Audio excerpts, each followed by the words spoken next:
Você prefira, vai passar aqui no telão, você pode acompanhar.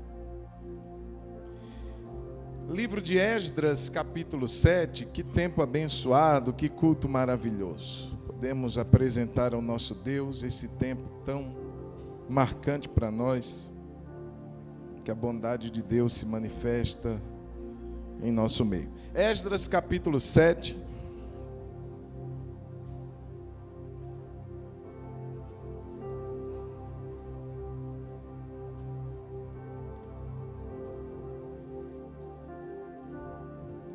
A partir do verso 1.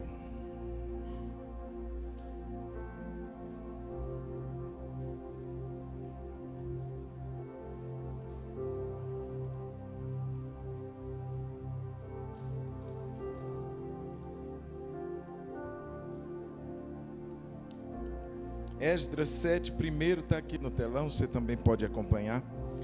Passadas estas coisas, no reinado de Artaxerxes, rei da Pérsia, Esdras veio da Babilônia. Esdras era filho de Seraías, filho de Azarias, filho de Ilquias, filho de Salum, filho de Zadok, filho de Aitube, filho de Amarias, filho de Azarias, filho de Meraiote, filho de Zeraías, filho de Uzi, filho de Buqui, filho de Abizua, filho de Finéias, filho de Eleazar, filho de Arão, o sumo sacerdote.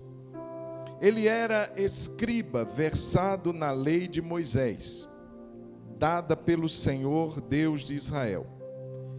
E como a mão do Senhor seu Deus estava sobre ele, o rei lhe deu tudo o que ele havia pedido. Também vieram para Jerusalém alguns dos filhos de Israel, dos sacerdotes, dos levitas, dos cantores, dos porteiros e dos servidores do templo. Isso foi ao 7º ano do reinado de Artaxerxes. Esdras chegou a Jerusalém no 5º mês, no 7º ano deste rei. Ele partiu da Babilônia no 1º dia do 1º mês, e no 1º dia do 5º mês chegou a Jerusalém, porque a mão bondosa do seu Deus estava sobre ele.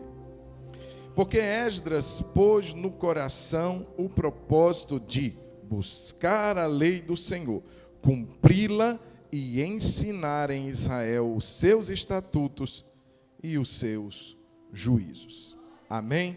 Feche os olhos. Senhor, obrigado por essa noite. Obrigado pela presença de cada um dos irmãos que aqui estão. Obrigado, Senhor, pela tua presença que também aqui está. A presença do teu doce Espírito. A presença dos teus anjos que o Senhor coloca acampados ao redor deste lugar. Nós oramos também, Senhor, agradecidos por esta palavra que é tua palavra. E com grande alegria recebemos esta palavra nessa noite. Mas também pedimos a Ti, Espírito Santo, que não sejam apenas palavras, mas que seja de fato vida em nossos corações. Que essa palavra traga despertamento, que essa palavra traga edificação, que ela nos instrua, que ela nos ensine, que a partir dela, Senhor, nossa mente e nossas atitudes sejam transformadas para a Tua glória, para o Teu louvor. Espírito Santo, que esta verdade que acaba de ser lida, seja vívida em nossos corações. Por meio do Senhor oramos e te agradecemos. Amém. Quem pode dizer amém? De antemão peço que você procure evitar se distrair. Caso seu celular esteja desligado, oriento a que você desligue. Se você não puder desligar, pelo menos coloque ele para vibrar. Ou também que você não precise desse caso, seja extremamente necessário, Deus abençoe, mas se não, segura um pouquinho, tanto o banheiro quanto a água. Eu prometo não demorar mais de 2 horas. Brincadeira. mas eu preciso da sua atenção. Queridos, eu quero falar nessa noite, eu li esse texto esses dias, e Deus falava muito ao meu coração sobre o segredo do sucesso de Esdras. Todos nós aqui queremos ser bem-sucedidos naquilo que a gente faz. Se você é um estudante, você quer ser bem-sucedido nos seus estudos. Galera que fez Enem semana passada, quer ser bem-sucedida, amém ou não? Você quer ser bem-sucedido como pai, você que é marido, quer ser bem-sucedido como esposo, as mulheres da mesma maneira, enfim. A gente quer se dar bem, a gente quer crescer, a gente quer viver algo bom na vida da gente, a gente quer realmente ter sucesso. E quando a gente para ouvir, por exemplo, pessoas que se destacaram, pessoas que conseguiram algo na vida, romperam dificuldades, a maioria delas, falando sobre as suas trajetórias, vai dizer sobre os aspectos fortes da personalidade, como resiliência, sensibilidade, capacidade de gestão, de liderança, e a gente é o que a gente ouve, é o potencial dessas pessoas. Só que poucos, entretanto, queridos, sabem definir o sucesso como Esdras definiu. Esdras aqui, ele mostra como ele, um improvável, e é isso que é extremamente impactante, porque Esdras era um sacerdote desconhecido. Esdras nasceu no cativeiro. Ele não foi um exponente, não foi alguém destacado. Não, ele nasceu no cativeiro. Quem conhecia Esdras, se não a partir desse momento que ele escreve esse livro? Ninguém. Viveu tantas dificuldades, ele e seus pais, levados cativos para uma terra estranha, ou seja, todas as impossibilidades de Esdras ser quem ele foi, de fazer o que ele fez, tanto para Deus quanto para uma nação. Essa semana eu falava com um jovem e eu dizia para ele: você não sabe o que Deus tem para a sua vida. Ele está fazendo direito, curso de direito. Eu digo: você não sabe o que Deus tem amanhã para a sua vida. Olha aí o André Mendonça, quem diria? Será que ele mesmo diria que um dia ele seria um dos ministros da corte maior do país, do STF? Provavelmente não. Nós não sabemos os planos de Deus, mas nós sabemos que Deus é aquele que exalta quem Ele quer, que levanta quem Ele quer, e Ele o põe aonde Ele quer. E foi exatamente isso que Esdras entendeu. Foi exatamente esse o entendimento que Esdras teve do sucesso dele.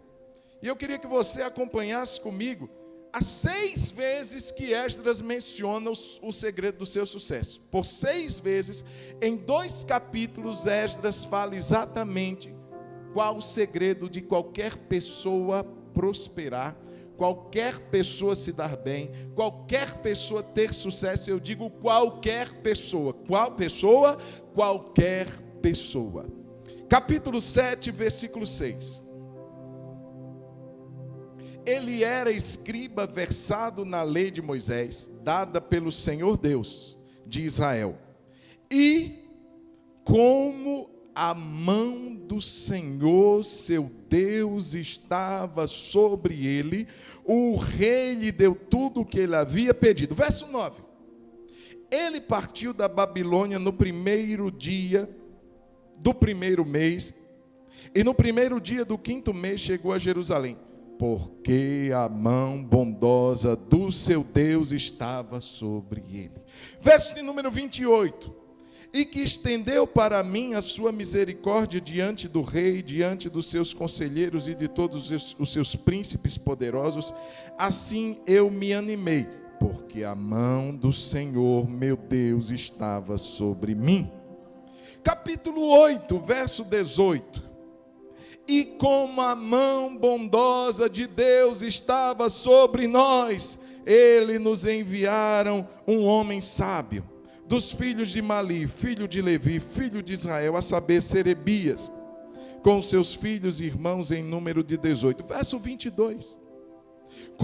Porque tive vergonha de pedir ao rei exército e cavaleiros para nos defenderem do inimigo no caminho, porque já havia lhes dito: a mão do nosso Deus está sobre todos os que o buscam para o bem deles. Verso 31. Partimos do rio Ahava no dia 12 do primeiro mês, a fim de irmos para Jerusalém, e a mão do nosso Deus estava sobre nós, e nos livrou das mãos dos nossos inimigos e dos que nos armavam ciladas pelo caminho. Parecia um Ctrl-V, Ctrl-C, é um copia e cola. Todas essas declarações dizem: a mão do Senhor nosso Deus estava sobre nós. Irmão, qual é o segredo do sucesso de Esdras? Está aqui. Nada atribuído a ele. Eu não estou desprezando o caráter piedoso de Esdras, eu não estou desprezando o preparo que esse homem tinha, um homem inteligente, um homem estudioso. Eu não estou desprezando o que o rei fez por ele, dando a ele o que ele precisava para levar. Eu não estou desprezando isso. Mas em todos os casos, o que está à frente, em primeiro lugar, trazendo todas as coisas, a mão bondosa do Senhor, seu Deus, estava sobre ele. Qual é o segredo do sucesso de Esdras? A mão bondosa do Senhor, seu Deus, estava sobre ele. Qual é o segredo do seu sucesso? A mão bondosa do Senhor, seu Deus, está sobre você. É ele, irmão. É por causa dele, é por meio dele, por sua assistência, por seu cuidado, por sua soberania, por sua bondade, é que nós podemos viver coisas grandes nas nossas vidas. É porque a mão bondosa do Senhor está sobre nós. Pastor Findor, bom, como segredo, esse é o segredo de Esdras. Agora, queridos, eu não sei se você sabe, mas assim como a vitamina C, ela opera para a absorção do ferro. Então, se você comer um feijão e você estiver ali carente de ferro, a ideia é que você acompanhe com uma limonada, um suco de acerola, uma fruta que tenha um poder de vitamina C muito bom, porque a vitamina C vai proporcionar ao seu organismo que ele absorva muito bem o ferro. Se eu estou errado, os estudantes aqui da área podem me corrigir, mas é exatamente a vitamina C que ajuda o seu organismo a absorver melhor o ferro. Por que eu estou dizendo isso? Porque apesar da mão bondosa do Senhor estar sobre Esdras, existia nele alguns fatores que levavam, que proporcionavam a Esdras essa vivência de prosperidade naquilo que ele fazia. A mão do Senhor estava sobre ele. Mas quais fatores na vida de Esdras contribuíram para que ele vivesse essa boa e bondosa mão do Senhor sobre ele? E eu queria listar rapidamente 5 fatores, de forma rápida. O primeiro que nós vemos aqui claramente, dos versos 1 ao 5, é que Esdras, ele usufruía da paternidade.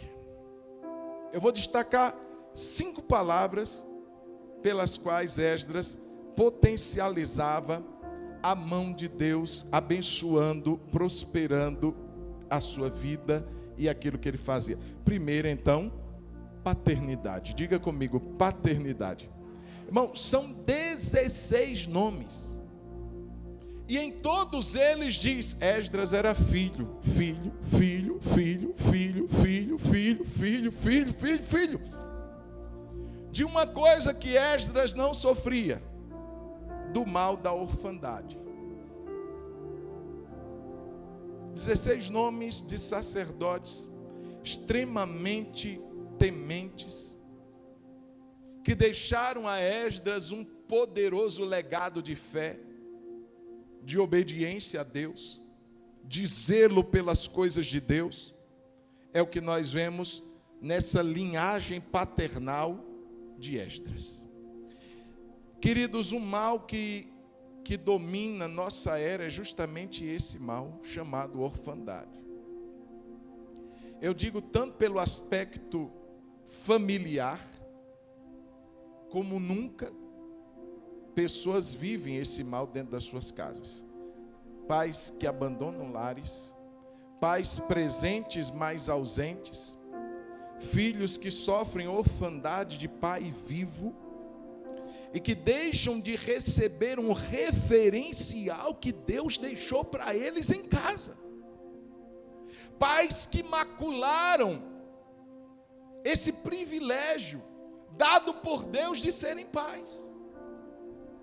Pais que, ao invés de fornecerem cuidado, proteção, muitas vezes foram causas de abuso, causas de traumas, e nós temos padecido na vida cristã desse mesmo mal. Somos instruídos informalmente dentro das nossas casas que não precisamos de um pai. Somos instruídos a nos virar. Somos, de certa maneira, inclinados a não nos submetermos a nenhuma figura de autoridade, porque não tivemos ela dentro da nossa casa. Então isso para muitos de nós é algo extremamente complicado. Como que eu me submeto a alguém? Eu nunca vivenciei isso em casa. Pais que abandonaram a sua responsabilidade de serem cabeça. Não é cabeçudo, não é imperador, não é ditador, porque o modelo dado por Cristo é Ele mesmo. Assim como Ele é o cabeça da igreja, assim o homem deve ser o cabeça da sua casa. E nós não servimos um Cristo que manda, nós servimos um Cristo que serve. Nós servimos um Cristo que Ele não apenas diz o que fazer, mas Ele mesmo faz. Enquanto todo mundo estava brigando para saber quem era o maior, chega Jesus, põe uma toalha, pega uma bacia. Já que vocês não aprenderam, deixa eu ensinar para vocês como que se faz. E Ele, sendo o Senhor, Ele lava os pés aos seus discípulos. Esse é o cabeça que nós homens somos instigados a imitar. Somos encorajados a olhar para Ele e fazer como Ele faz. Sendo cabeça, irmãos, obedecer a Cristo não é um suplício, um martírio. Pelo contrário, nós o servimos de forma voluntária, porque o seu amor nos constrange, porque o seu amor nos aprisiona. Sim, sim, somos aprisionados pelo amor de Jesus. É porque Ele nos ama tanto que a gente diz: eu não posso ser outra coisa a não ser seu servo. É o amor dele que nos constrange. Queridos, e é justamente essa lacuna que muitos de nós hoje vivemos. Essa falta de referencial paterno. Essa falta de um modelo de pai. De um legado que nos falta muitas vezes dentro da nossa casa. E aí chegamos na igreja. E aí muitas vezes estranhamos o fato de que nós precisamos ter paternidade dentro da igreja. Nós precisamos ter pessoas que nos auxiliem, ter pessoas que nos mentoreiem, que nos discipulem, termos pessoas a quem prestarmos contas, pessoas a quem vamos confessar nossos pecados. E a Bíblia não diz que deve ser um sacerdote. Deixa eu te dizer isso. Muitos de nós fomos ensinados a procurar o sacerdote, o líder da igreja, e achar que só ele. Não, irmãos, a Bíblia diz que devemos fazer isso uns aos outros. Em Cristo Jesus, e esse foi o legado da reforma protestante, todos nós em Cristo somos sacerdotes de Deus. E Martinho Lutero defendia isso, o sacerdócio universal de todos os crentes. Para isso precisamos buscar crescer, porque criança não cuida de criança. Precisamos de uma geração de pais espirituais. Precisamos de uma geração de gente que decidiu crescer, de gente que decidiu amadurecer na fé, de gente que decidiu buscar o caminho e caminhar por essa senda do crescimento, vivenciar a vida cristã na prática, exercitar-se na fé, conhecer as Escrituras, ter uma vida de intimidade, de oração. Precisamos de pais espirituais. Nós temos uma igreja de crianças, irmãos. Eu digo igreja brasileira, igrejas de crianças que não tem pais para cuidar. Eu não esqueço de uma visão que Deus me deu aqui nesse lugar. E eu lembro que eu via berços, não eram cadeiras, eram berços. Muitos berços. E onde tem berço, tem? Fala aí, Davi. Tem criança, tem bebê. Mas eu pergunto, onde estarão os pais para cuidar dessas crianças?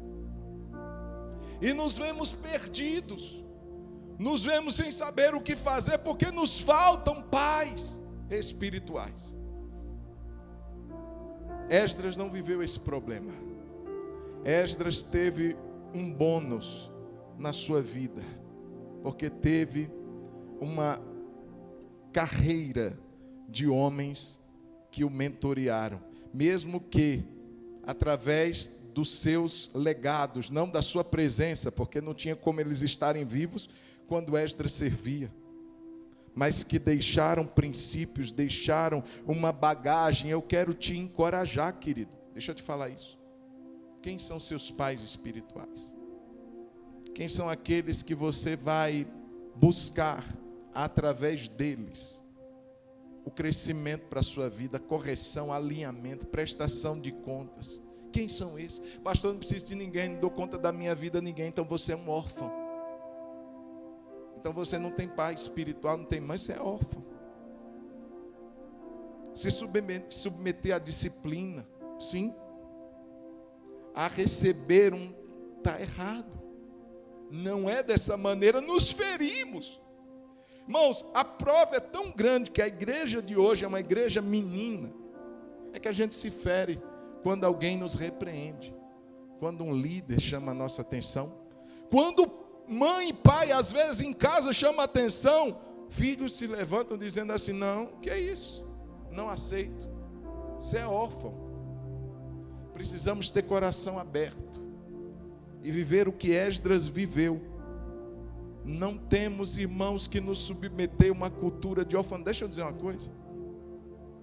Se você tem alguém que você se inspira, que você conhece a trajetória de vida, que você sabe da seriedade da fé, chega junto dele, chega junto dela e diz assim: deixa eu te falar, me ajuda a caminhar, me ajuda a viver uma vida de paternidade. Você pode, irmãos, irmãs mais velhas, irmãos mais velhos na fé, procurem os jovens. Olhe para aqueles que estão assentados aqui, procure-os, pergunte para eles: ei, você quer ser discipulado? Pergunta. Pastor, eu não sei o que é ser pai. Como assim você já deveria saber disso? Irmãos, a gente não precisa de fórmula, embora a gente precise aprender sobre isso, claro, com certeza melhorar, mas se você é crente, cristão de verdade, a Bíblia diz lá em Gênesis que um princípio é que cada um gera segundo a sua espécie. Deixa eu perguntar, quem é cristão de verdade, que nasceu de novo, que aceitou Jesus de coração, que tem a certeza de que Jesus vai levar para morar no céu? Levante a mão. Era isso que eu queria saber. Cristão gera segundo a sua espécie. Se você é cristão, sua obrigação é gerar cristão. Você sabe como é que é? Você está vivendo isso? Não estou dizendo que são pessoas perfeitas, nenhum de nós somos. Não estou dizendo pessoas que não erram, todos nós erramos. Mas pessoas que conhecem o caminho. Pessoas que trilham o caminho, que conhecem Jesus, podem ensinar outros a ser cristão também. Então, querido, ei, você que tem mais tempo na fé, você que conhece Jesus, pais, vocês conhecem aquele que é desde o princípio, diz o apóstolo João na sua carta. Você conhece Deus. Ajude quem está chegando, ajude quem está começando. Seja um pai, seja uma mãe espiritual. Não deixe órfãos aqui nessa igreja. Não deixe pessoas sem alguém a quem recorrer. Se ofereça. Se ofereça. Quem está entendendo diz amém. Irmãos, primeira característica de um homem de sucesso. Claro, a mão de Deus estava sobre Esdras, mas ele tinha paternidade. Filho, filho, filho, filho, filho, filho, filho, filho, cercado de legado, de segurança e de estrutura para fazer o que ele fez e ser quem ele foi. Segunda palavra que nos chama a atenção, além da paternidade, verso 6, é ousadia. Diga comigo, ousadia. Palavra-chave para o sucesso, ousadia. Vamos lá mais uma vez? Ousadia. Olhe para quem está do seu lado e diga assim, ousadia. Olha só, diz que o rei lhe deu tudo o que ele havia pedido. Esdras, meus irmãos, era um estudioso da lei. A Bíblia diz que ele era escriba. Um escriba era esse termo era usado para um secretário, por exemplo, aquele que fazia o alistamento militar de um exército. Então chamavam um escriba, pega o nome daqueles de 18 anos para cima. Então o escriba era um funcionário do governo, ele estaria ali trazendo um alistamento daqueles que seriam os soldados, os guerreiros daquele exército. Então, queridos, o escriba não era uma palavra incomum, mas no caso de Esdras, Esdras era aquele que compilava, que trazia de forma escrita. Você lembra que quando Jesus chega na sinagoga, ele pega um rolo, que era o rolo de... Quem lembra? Cadê a gente? Isaías. O Espírito do Senhor Deus estava sobre mim. Quem fazia, quem compilava a palavra de Deus naqueles rolos, era o escriba. Com a maior reverência, eram chamados mestres da lei, os estudiosos da lei. Só que além de ser escriba, a Bíblia diz que Esdras era versado. Ou seja, era alguém que estudava, mas não era pouco, a lei de Deus. E é interessante porque a fama de um estudioso é que ele se tranca nos seus estudos. É aquele que não gosta de contato com o real. Muita gente imagina estudiosos como pessoas reservadas, dadas à leitura. Algumas frases dizem assim que o estudioso era aquele que construía seu castelo de marfim nas ruínas do passado, enquanto o seu presente desintegrava. Ou seja, ele não estava nem querendo saber o que estava acontecendo, ele estava devotado. Irmãos, Esdras não era assim. Esdras não era aquele estudioso de gabinete, de escritório, de biblioteca. Esdras era um estudioso, mas alguém que se punha em ação.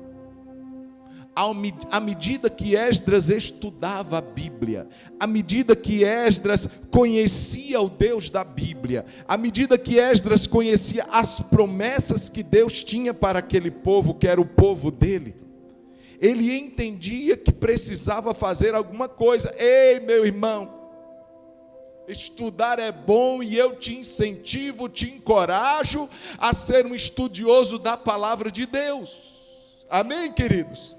A Bíblia é para ser lida, a Bíblia é para ser estudada, a Bíblia é para ser examinada, A Bíblia é para ser meditada, lida, comida, come, filho do homem, do rolo que eu te dou. Só que, queridos, nosso conhecimento precisa redundar em prática, em ação, em atitude. Esdras recebeu de Deus essa instrução da palavra de Deus e ele tomou coragem, se encheu de fé e foi procurar um rei pagão.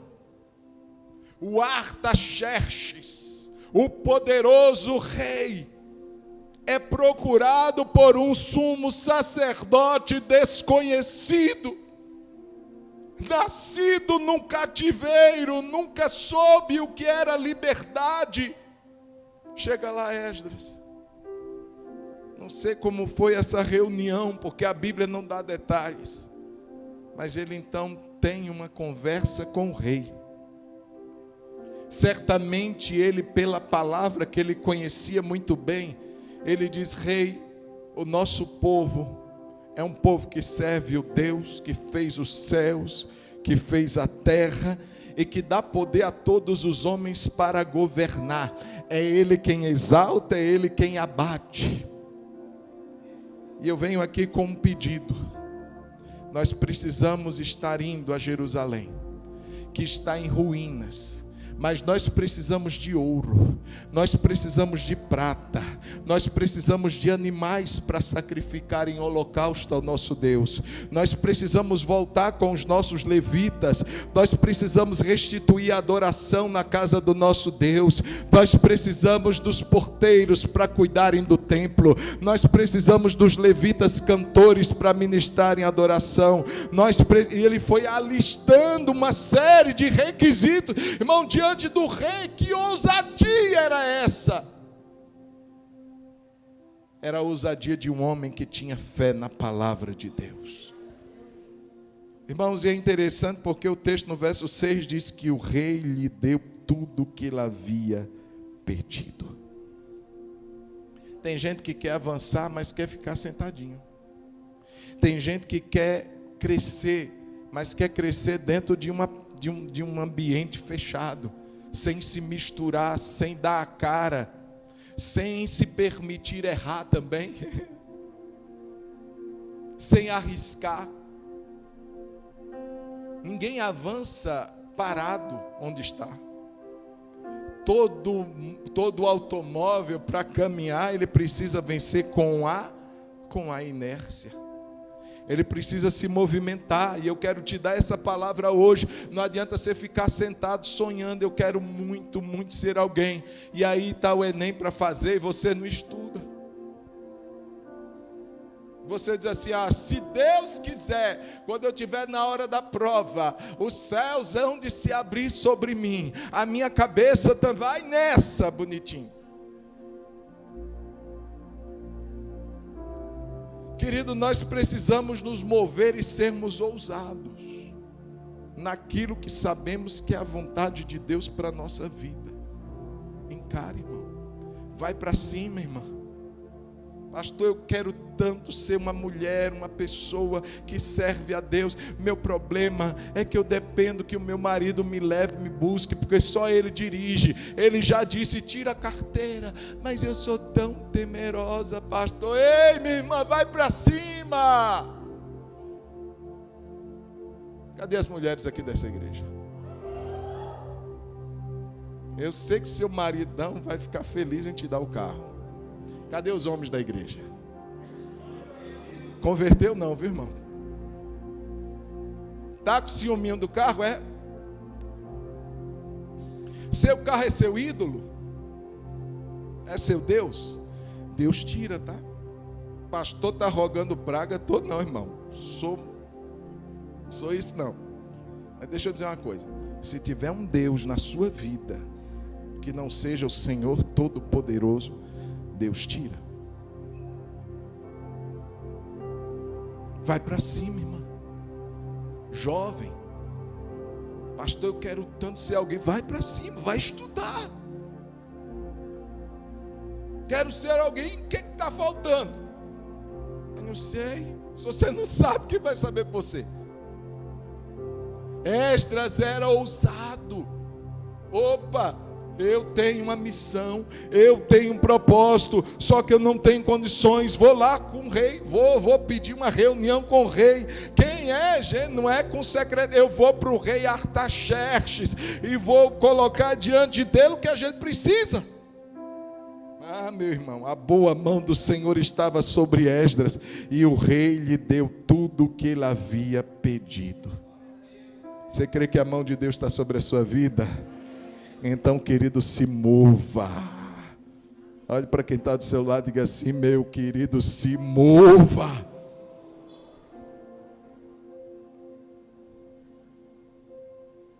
Terceira palavra. Quem lembra da primeira? Paternidade. Segunda, ousadia. Terceira, verso 6, dedicação. Diz o verso 6, como eu já tinha falado anteriormente, que ele era escriba. Você já sabe o que é um escriba. E ele era versado na lei de Moisés, ou seja, um profundo conhecedor, um perito, alguém que estudava muito. Presta atenção. Outra situaçãozinha esquisita no meio de alguns crentes, de algumas igrejas, que crente não pode exercitar a sua massa cinzenta. Não, pastor, senão eu vou ser um crente frio. Vai, não, irmão. Pede a Deus: Deus, joga fogo no meu cérebro, para que eu seja um crente inteligente, conhecedor da Bíblia e avivado pelo poder do Espírito Santo. Mas crente, meu irmão, não pode se acomodar, não. O que importa, pastor, é o coração, é o que eu sinto. Vai. Esdras era alguém que estudava. Tem um livro, você que gosta de ler, do John Stott, antigo, fininho, que diz, o título dele é Crer é também pensar. Ei, meu irmão, crente pensa. Crente é inteligente. Crente lê, gosta de...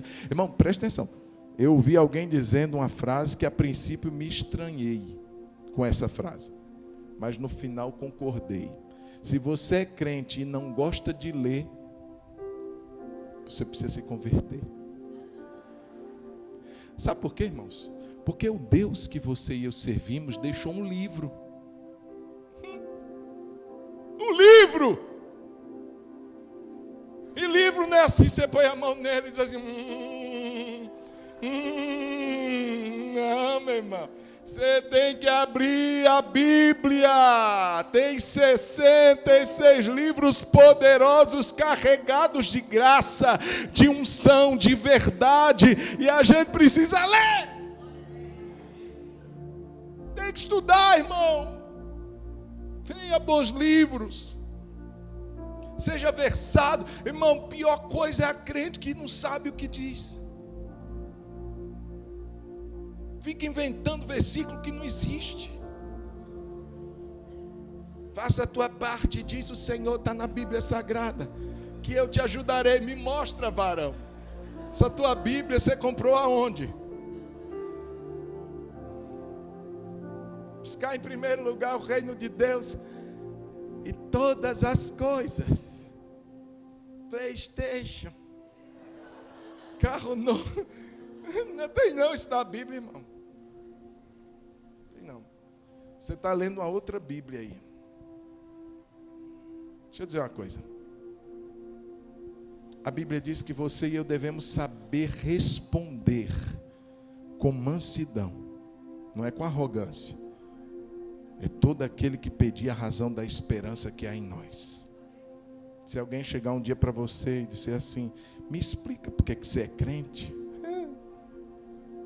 Você vai fazer o quê? Anota aí. É 9. Peraí. É o número do pastor? É 9, 8. Anota. Você vai não perguntar a você. Quem tem que responder é você.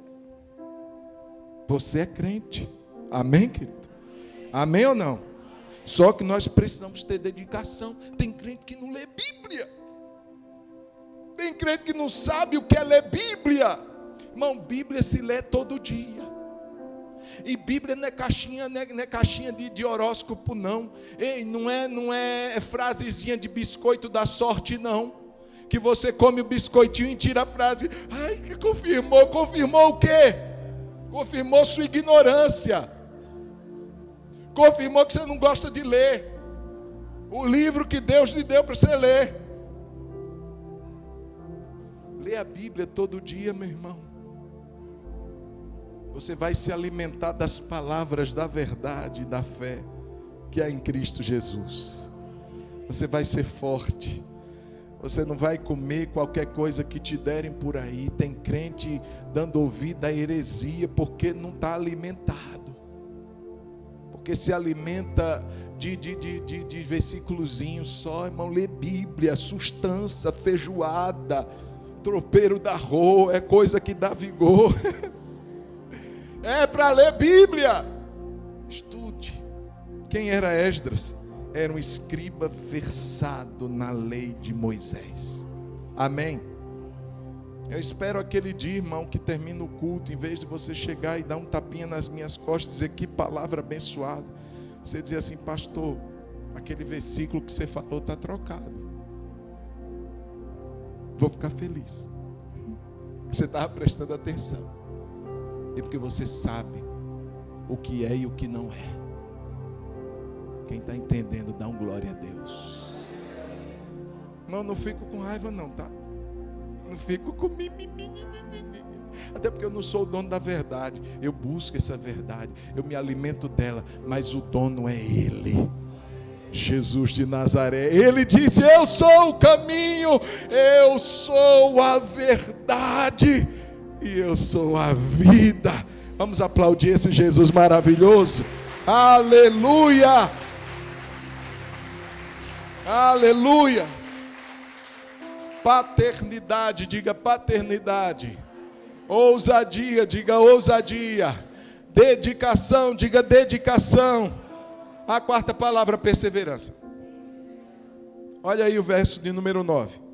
Esdras, irmãos, presta atenção. Esse capítulo, ele marca a segunda fase do livro de Esdras. Porque você vai começar e depois vai ficar assim: uai, mas Esdras não estava no início. Não, ele não estava no início. Esdras foi levado, aliás, ele foi depois, já com Artaxerxes. Ciro, rei da Pérsia, deu a ordem. Artaxerxes já foi um dos reis que sucederam. Foi ali que Esdras foi. Mais uma outra leva agora de sacerdotes, de levitas, de cantores, de porteiros. Então por isso que você vai ficar assim: mas peraí, ele agora que foi, ele tinha voltado? Não, ele foi agora.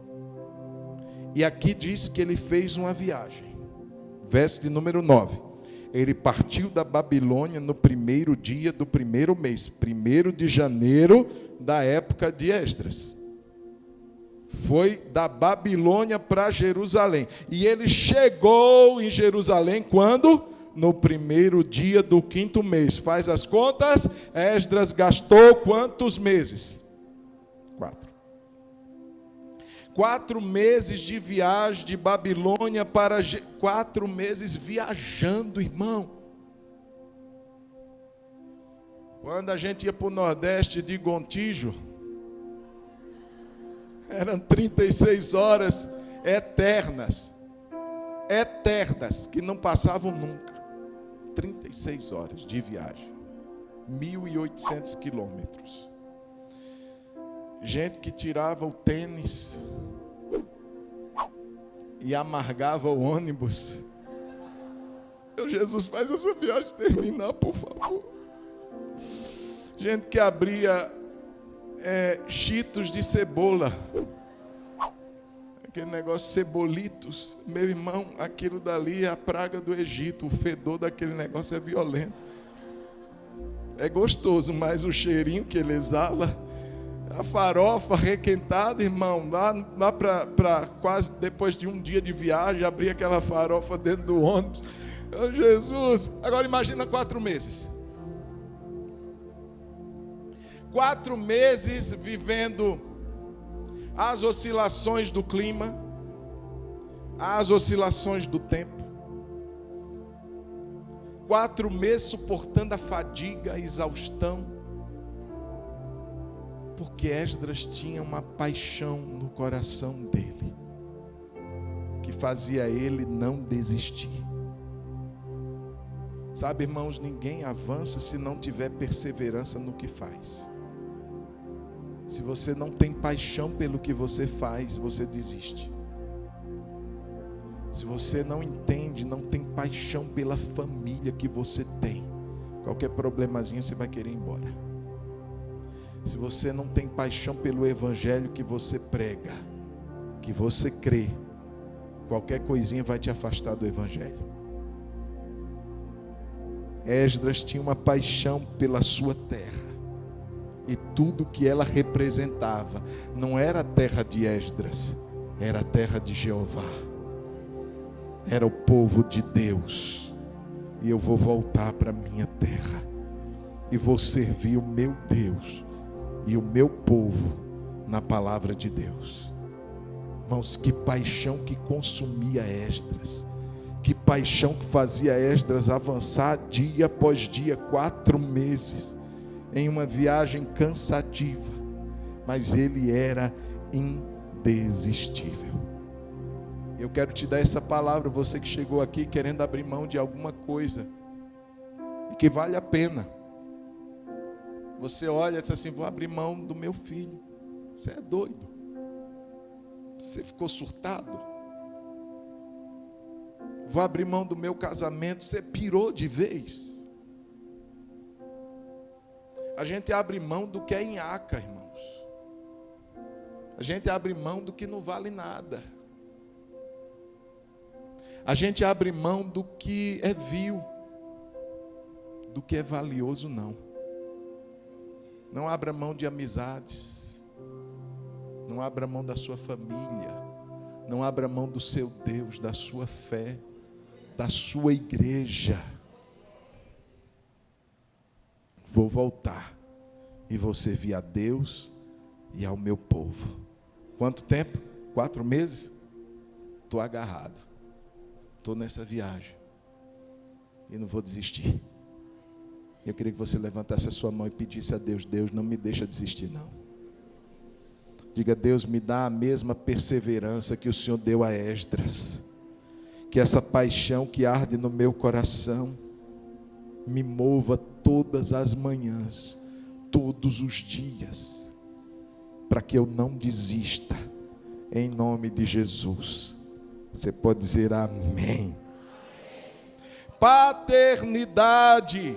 Diga paternidade. Você vai sair com isso daqui na sua cabeça. Ousadia. Diga ousadia. Diga comigo dedicação. Dedicação. Diga comigo perseverança.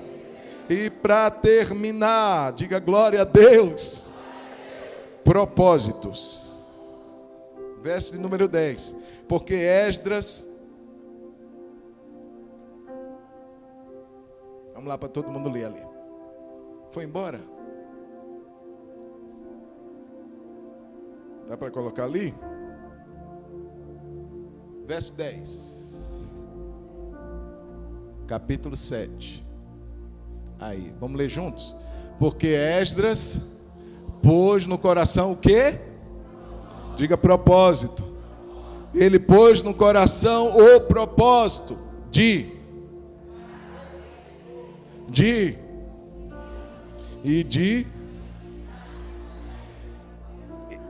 eita glória. Esse propósito, você leu aqui, se ramifica em 3 direções. Primeira, buscar a lei. Esdras tinha um propósito no seu coração: eu vou buscar a lei. Eu serei um discípulo que procura verdades na lei, que procura Deus na lei. Estou falando a Bíblia, viu, irmãos? É a lei do Senhor que refrigera a alma. Esdras tinha no seu coração desejo ardente de buscar a lei, como o faminto que busca pelo pão e o sedento que busca pela água. Esdras decidiu no seu coração buscar a lei do seu Deus. Já falei sobre isso. Você e eu precisamos amar a palavra. Você e eu precisamos estudar a palavra. Você e eu precisamos buscar a lei do Senhor na palavra. Amém, irmãos? Irmãos, prestem atenção. Tem muito pastor, muitos líderes que erradamente desincentivam o povo a ler. Aqui é o contrário. Aqui nós incentivamos você a ler, a estudar, a conhecer a letra, mas também o espírito da letra. Não ser apenas um crente cri-cri, que só estuda para pôr o professor da escola bíblica dominical em aperto. Aí você está por fora. Você precisa ler, estudar a letra, mas o espírito da letra.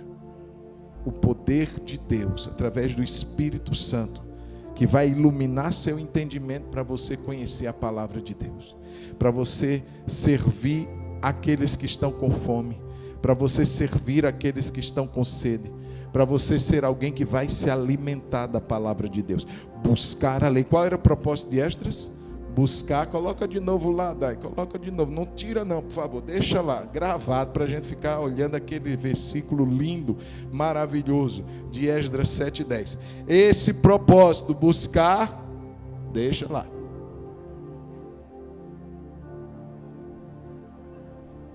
Então vamos lá, porque Esdras pôs no coração o propósito de buscar a lei. Buscar, irmãos, é porque isso exige um esforço. Isso exige uma determinação consciente. Eu vou. Estou com vontade. Deixa eu dizer uma coisa. Você acha que todo dia, quando eu vou ler a Bíblia, eu estou com vontade de ler? Fala a verdade. Pastor, você é um homem espiritual. E assim, eu acho que você sai flutuando e a Bíblia já está aberta e Deus te joga uma luz, um holofote que sai da Bíblia. Você acha que é assim, irmão? Às vezes eu estou lendo a Bíblia, dá sono e eu acorda a carne. Você não vai dormir não? Coloca uma caneca de café sem açúcar. O café chama Lázaro, igual o pastor. O Daniel, ele acha que café é Toddy. Ele põe o pó e mexe e diz assim, toma. É café mesmo, irmão. E eu me coloco, Deus fala. Buscar. Você está achando que é tarefa de inspiração espontânea? Não é. Você precisa querer. O propósito de Esdras, além de buscar a lei, era cumpri-la. Irmão, Deus não quer que você e eu apenas conheçamos, Ele quer que a gente pratique. Eu posso falar muito bem do que eu pratico muito mal. Eu posso conhecer muito bem o que eu nem pratico. Não adianta ser conhecedor, tem que praticar. Pastor, eu li uma passagem tão linda. Eu acho tão interessante quando as pessoas dizem assim, é tão linda, que fala sobre perdão. Eu saí até emocionado. Joia. Mas deixa eu te perguntar, tem alguém aí que você está guardando mágoa? Senão essa lindeza toda não se viu. Porque mais lindo é quando a gente entende e pratica. Amém? É quando a gente lê e trabalha para cumprir a lei do Senhor. Precisamos ser servos. Precisamos obedecer a palavra. Irmãos, é por isso que muita gente corre, porque se você conhece, você se torna obrigado a praticar. Porque do contrário, você será réu de juízo. Quem vai nos julgar no último dia, Jesus disse, é a palavra que Ele prega a nós. Então, se você conhece e não deseja viver aquilo e pôr em prática. Naquele dia, a gente não vai poder se esconder e dizer: Deus, eu não sabia. E até aqueles que ignoraram, a Bíblia diz que sem lei eles serão julgados. Se aquela pessoa, ela negou-se a conhecer, nem por isso ela vai se ter como desculpada. Ela será julgada pela sua ignorância. Precisamos conhecer e precisamos praticar. Mas para findar o propósito de Esdras, ele não queria apenas buscar, ele não queria apenas praticar, mas ele queria viver na plenitude esse propósito. Eu quero conhecer, eu quero viver, mas eu também quero ensinar. Aleluia! Meu querido, você tem tanto para dar. Você pode dizer um amém? Quem é crente há mais de um ano? Levante a mão. De um ano para baixo. Um ano para baixo. Ninguém. 2 anos para baixo. Ninguém. 3 anos para baixo. Alguns.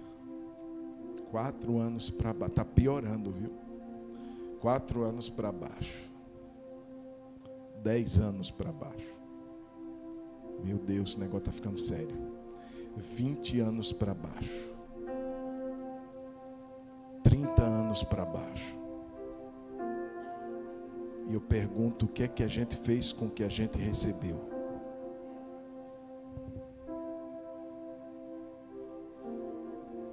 Esdras queria buscar.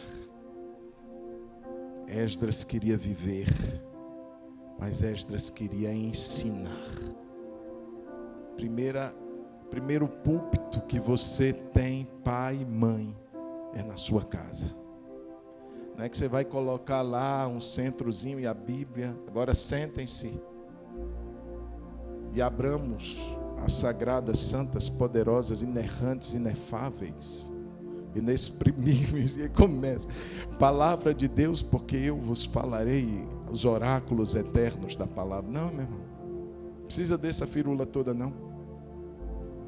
Ensina os teus filhos com eles no carro, andando com eles, comendo com eles, deitando com eles, fazendo o que tiver que fazer, consertando uma torneira. Filho, está vendo essa água desperdiçada? Assim pode ser o nosso coração, filho. A Bíblia diz que do nosso interior flui um rio de água viva. A gente não pode perder essa água. Tem que canalizar para quem está sedento. Sabe da mulher do poço de Jacó, filho? Filha, sabe? Conhece essa história? Ei, irmão, você está ensinando a quem? Se vocês têm guardado, você e eu somos um mar morto, que só recebe e não dá nada. Esdras tinha um propósito. Qual era o propósito? Buscar, viver e ensinar. Vamos lá? Qual era o propósito de Esdras? Buscar, viver e ensinar. Querido irmão, Provérbios 3:5, e eu finalizo com esse versículo. Diz: confie no Senhor de todo o seu coração. Eu pergunto: Esdras era alguém que confiava no Senhor de todo o seu coração, sim ou não? Não se apoie no seu próprio entendimento. Esdras confiava na sua plena capacidade humana? Não.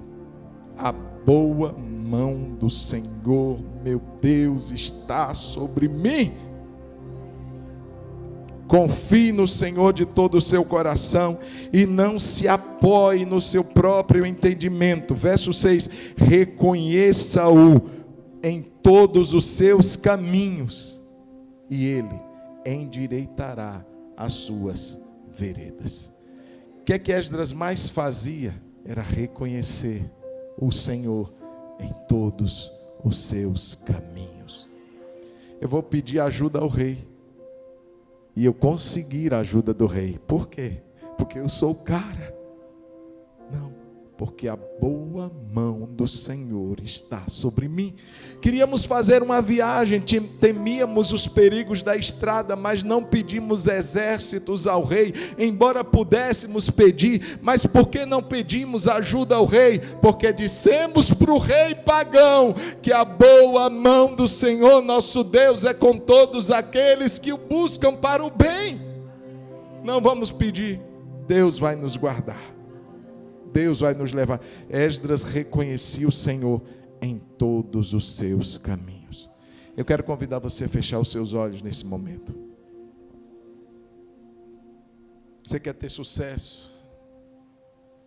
Você quer crescer na sua vida? Reconheça Jesus na sua vida. Reconheça o Senhor nos seus caminhos. Os diáconos que vão nos ajudar aqui, pode vir. Reconheça o Senhor. Confie nele. Não confie em você, não confie no seu entendimento, na sua sabedoria, na sua inteligência. Não. Confie nele.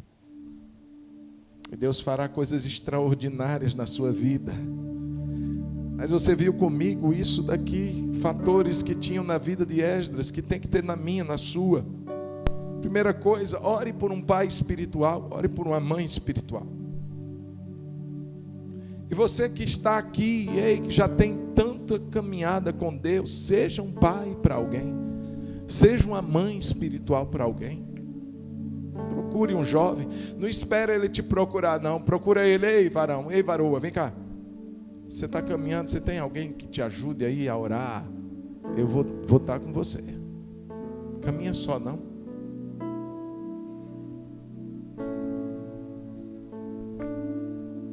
Procura alguém. Procura alguém para você dividir. Essa noite Deus também te desafia, me desafia a sermos mais ousados. Por que a gente está parado, esperando o que acontecer? Vai para cima. Deus já te deu promessas. Começa a caminhar nessa promessa. Começa a fazer a sua parte nessa promessa. Tenha ousadia. Se dedique. Seja versado. Dê mais de você. Persevere. Não desiste fácil das coisas que você começa. Começou a ler o livro, termina ele. Começou a fazer algo na sua casa, termina isso. Vai fechando as pontas, vai amarrando as pontas que estão soltas. Persevera. E tenha propósito. Tenha propósito. Deus querido e todo-poderoso, nós queremos te reconhecer nessa noite. Só estamos aqui por tua causa. E só podemos chegar avante por tua causa. Só podemos avançar se a boa mão do Senhor estiver sobre nós. Jesus mesmo disse: sem mim nada podeis fazer. E nós queremos reconhecê-lo, Senhor, nos nossos caminhos. Caminhos que estão hoje tortuosos, endireita, Senhor, esses caminhos por tua graça. Dá-nos condições para avançar.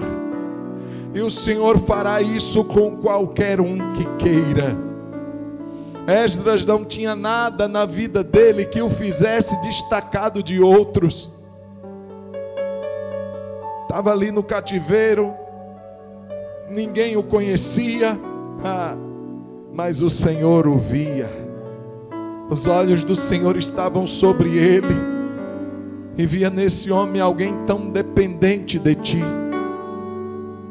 Nessa noite, Jesus, os olhos do Senhor estejam sobre nós. E veja corações que querem a tua mão, que dependem do teu poder, da tua misericórdia, que dependem da tua ajuda. Ajuda-nos, Senhor. Ajuda-nos, Senhor. Em nome de Jesus. Em nome de Jesus. Em nome de Jesus. Aleluia. Ainda sentado, vou pedir o Jair para distribuir aí as bandejas para os diáconos. Mas deixa eu te perguntar, querido, talvez você entrou aqui hoje e você ainda não entregou sua vida para Cristo Jesus. E eu não estou falando em momento algum de igreja. Você não tem que entregar a vida para o pastor. Você não tem que entregar a vida para uma religião. Eu estou perguntando se você já entregou sua vida para quem te deu vida. Se você já entregou sua vida para Cristo, para Jesus. Pastor, eu tenho Jesus desde que eu nasci. Não tem isso não, desculpa. Mas a Bíblia diz que todos os que receberam Jesus têm que receber. Está lá no Evangelho de João, capítulo 1, versículo 12. Tem que receber Jesus. Ele veio. Alguém pode olhar para Jesus e dizer, não quero. É sua liberdade. Mas quem recebe Jesus, Deus dá a essa pessoa o direito de ser feito filho e filha de Deus. Então estou perguntando para você que está aqui hoje, você já entregou sua vida a Jesus? A boa mão do Senhor Deus está sobre você? Você convidou Jesus para entrar no seu coração? Pastor, eu nunca fiz isso. Irmãos, um dia me perguntaram isso, eu tinha 14 anos, e eu disse assim, eu nunca fiz isso. 14 anos indo para a igreja, e eu nunca convidei Jesus para entrar na minha vida. Eu vou fazer isso hoje. Talvez você seja essa pessoa que quer fazer isso hoje. Então deixa eu perguntar, tem alguém que quer fazer isso hoje? Convidar Jesus para entrar no seu coração? Sim, pastor, eu quero. Se você é essa pessoa e quer, faz um sinal assim com sua mão.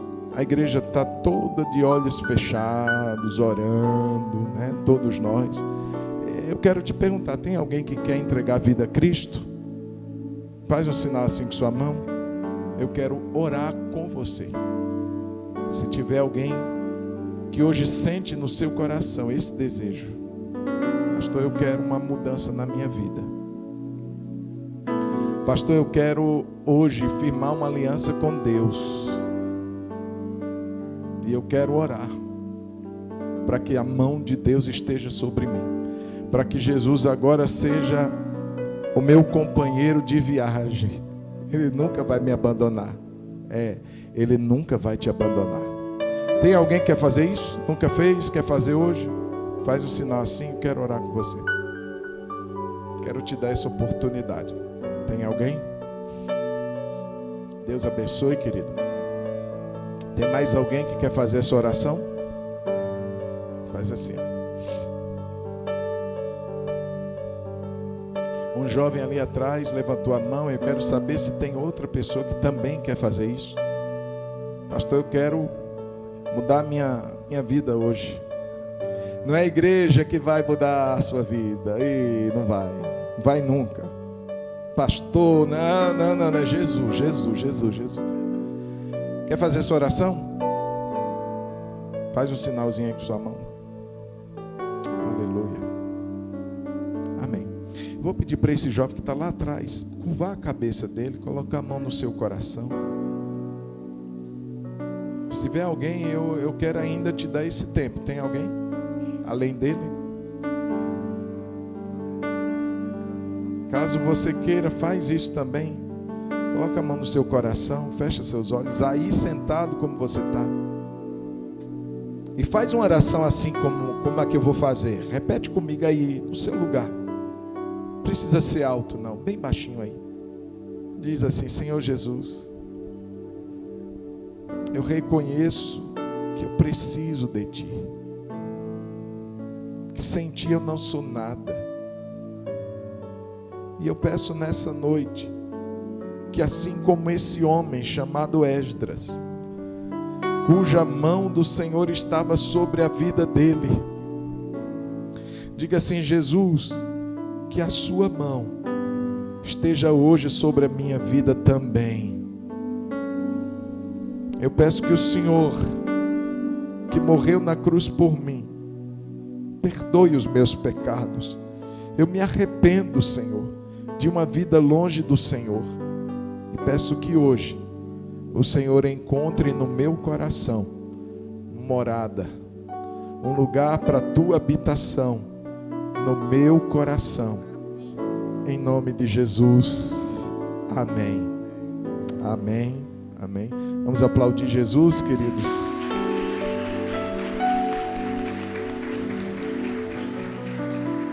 Aleluia! Vamos ficar de pé, queridos, em nome de Jesus. Nós vamos participar da ceia. Senhor, nós abençoamos e consagramos esses elementos, o pão e o cálice, que são símbolos do corpo e do sangue de Jesus. Recebemos com gratidão, recebemos com alegria, porque o Senhor nos amou. Louvado seja o teu nome, e deu a nós a sua vida lá na cruz. E nós queremos abençoar estes elementos em nome de Jesus. Você que já foi batizado em alguma igreja evangélica, está em comunhão com Deus, com a sua igreja, não precisa ser na Batista não, pode ter sido na Assembleia, em outra igreja que você já foi batizado, uma igreja evangélica, você é convidado a participar conosco, independente da sua denominação. E os diáconos vão até você, você vai pegar o pão, vai pegar o cálice e vai esperar, porque todos juntos vamos participar desse momento em nome de Jesus. Vamos louvar o Senhor. Enquanto louvamos, você louva, mas louva de olhos abertos, porque o diácono e a diaconisa vão passar até você. Os diáconos podem começar a distribuição em nome de Jesus. Quero convidar aqui a pastora Tárcia para me ajudar na ministração da ceia. No início eras a palavra,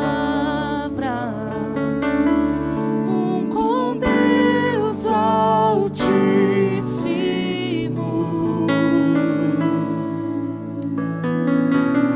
o mistério de tua glória, Cristo em ti se revelou. Oh, quão lindo esse nome é! Oh, quão lindo esse nome é!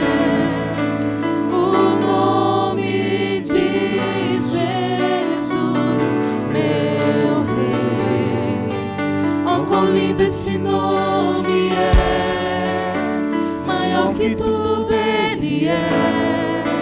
Oh, quão lindo esse nome é, nome de Jesus.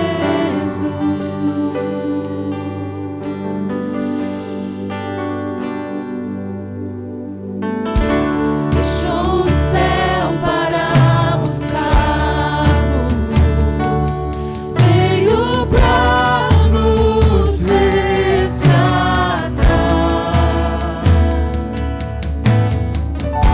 Amor maior que o meu pecado, nada vai nos separar. Oh, quão maravilhoso é, oh, quão maravilhoso é o nome de Jesus, meu Rei.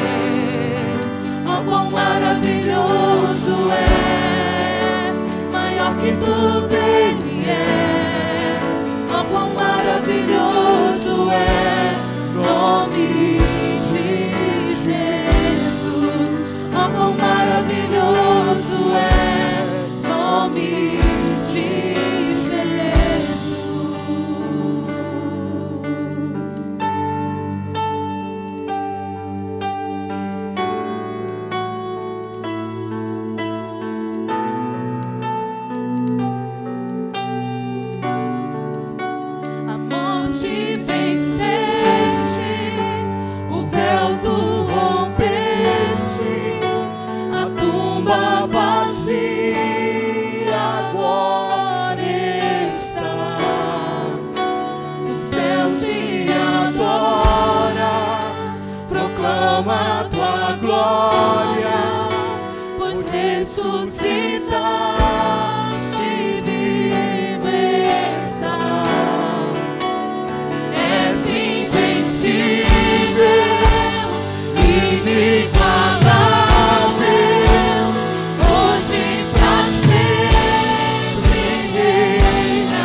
recebeu o seu pão.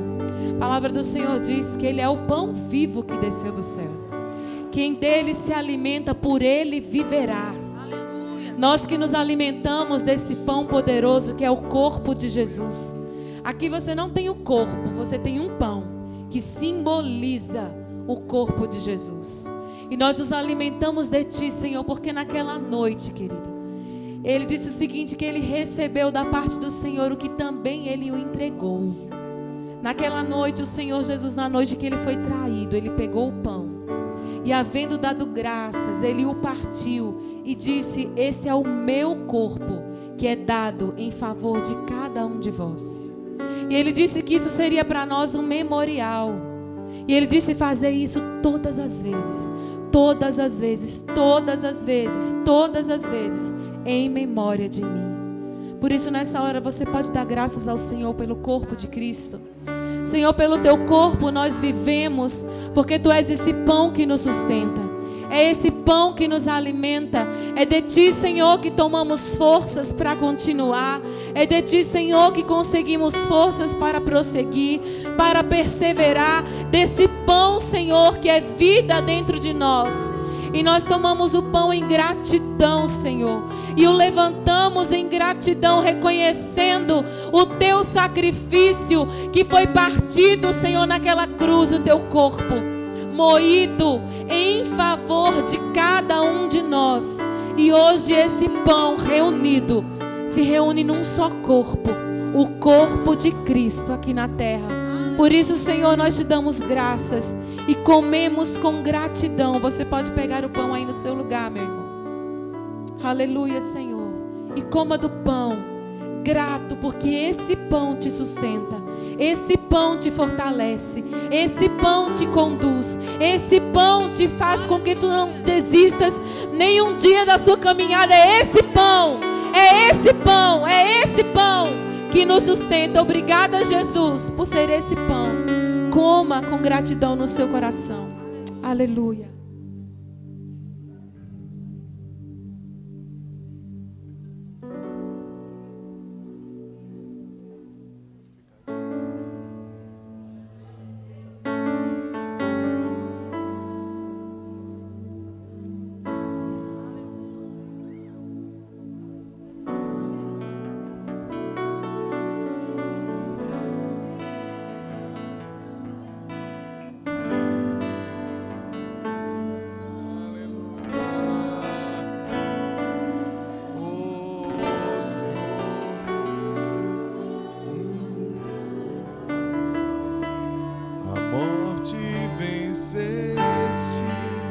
O véu tu rompeste, a tumba vazia agora está.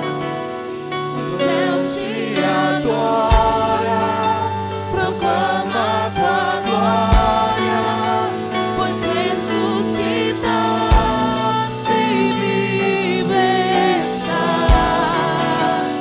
És invencível,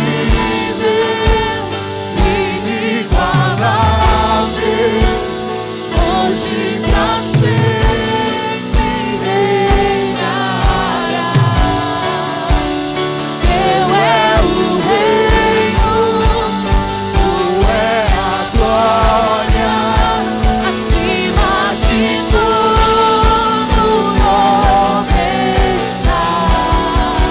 Poderoso esse nome é, poderoso esse nome é, o nome de Jesus, meu Rei.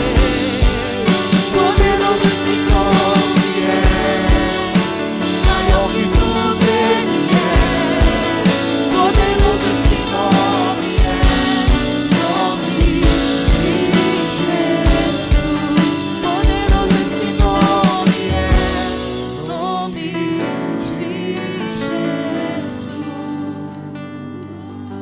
É tão poderoso, irmãos. Hoje pela manhã a gente lembrava de grandes homens da história que venceram tantos inimigos, as grandes guerras, os grandes imperadores, os poderosos, todos eles, um dia se depararam com um grande inimigo mais forte do que eles, que foi a morte. E todos eles sucumbiram. Todos eles morreram. Ninguém conseguiu vencer o grande inimigo chamado morte. Mas o nosso Jesus, aleluia, oh, aleluia, por 3 dias, ele esteve no túmulo, por 3 dias o corpo de Jesus esteve lá, mas ao 3º dia, o poder de Deus invadiu aquela sepultura. Rabalabacanda labassurianda alabaxara balabassu. O poder de Deus entrou naquele túmulo escuro. Jesus, que estava morto, ele riu na face da morte. Quem és tu, ó morte? Onde está o teu poder, ó morte? Ele ressuscitou. Aleluia, aleluia. Todos sucumbiram, irmãos, mas o nosso Jesus se levantou. E a Bíblia diz que nós um dia veremos Jesus derrotar diante dos nossos olhos o último inimigo. O último inimigo que será vencido, irmão, não será o diabo. O último inimigo a ser vencido será a morte. Mas ele já venceu. Mas aquele dia será um dia glorioso, porque aqueles que morreram em Cristo, a Bíblia diz, ressuscitarão. O mar dará os seus mortos. Aqueles que morreram em Cristo ressuscitarão primeiro. E nós, eu espero estar entre esses nós. Nós, os que estivermos vivos, seremos arrebatados juntamente com eles para o encontro do Senhor nos ares. E estaremos para sempre com o Senhor. Aleluia, aleluia. Oh, meu irmão, você está olhando para esse cálice e ele te relembra o sangue que foi derramado pela sua vida, pela minha vida. O sangue que serviu para nos comprar, para purificar as nossas vidas de todo o pecado. Mas o sangue de Jesus, querido, que foi derramado, ele um dia, aliás, ele já está sendo honrado. Cada gota desse sangue derramado já está sendo honrado, porque cada dia que alguém diz, eu quero Jesus, valeu a pena o sangue derramado, valeu a pena. Você ter aceitado Jesus, valeu a pena o sacrifício dele. Agora levante o cálice. O sangue de Jesus tem poder. O sangue de Jesus tem poder. Você pode dizer mais uma vez? O sangue de Jesus tem poder. Poder. Semelhantemente, depois de haver ceado, ele também tomou o cálice e disse, esta é a nova e eterna aliança no meu sangue. Fazer isto todas as vezes que vocês beberem em memória de mim. Porque todas as vezes que vocês comerem o pão e beberem o cálice, anunciais a morte do Senhor até que Ele venha. Aleluia. Jesus virá. E em memória do Senhor, em honra ao nome dEle, Igreja do Senhor junta, tomemos o cálice, símbolo do sangue de Jesus.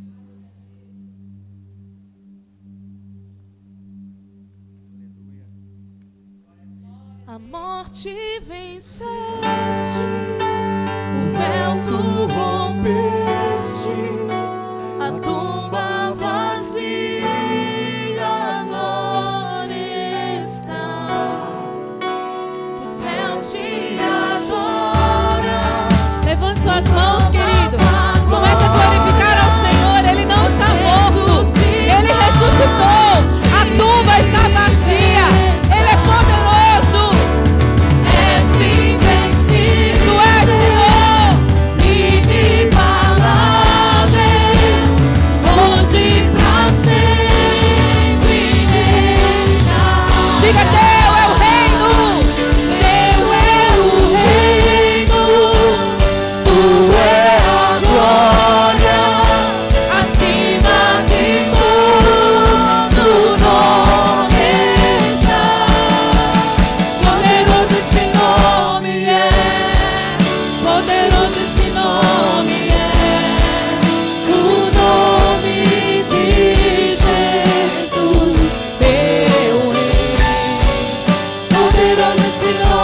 Aleluia. Você pode virar para o seu irmão e estenda a sua mão. Diga assim: que o Senhor te abençoe. Que o Senhor te guarde. Que o Senhor faça resplandecer o seu rosto sobre ti. Que o Senhor tenha misericórdia de ti. Que o Senhor sobre ti levante o seu rosto e te dê a paz. Aleluia. Você pode aplaudir ao Senhor. Ele é digno, Todo-Poderoso. Aleluia, glória a Deus. Levante suas mãos. Pai, nós te agradecemos por essa noite. Noite em que podemos celebrar o sacrifício do Senhor, em que podemos nos alegrar pelo retorno do Senhor, que tarde não é mais, mas breve virá. Aleluia. Nós te glorificamos, Senhor, pelo tempo que se aproxima, e prepara o nosso coração, Senhor, para nos encontrarmos contigo, e que o amor de Deus, o nosso Pai, que a graça do Senhor Jesus, que a consolação do Espírito Santo seja sobre nós todos os dias e sobre todo o povo de Deus, espalhado sobre a terra, hoje e sempre. Amém. Que o Senhor te abençoe. O pastor João está lá na porta, ele quer apertar a sua mão. Então não deixe de abraçar, dar um toquinho aí no seu irmão e desejar uma semana de vitória para ele, em nome de Jesus. Tem picolé lá fora, hein, irmãos? Não deixa de comprar o picolé. Aleluia.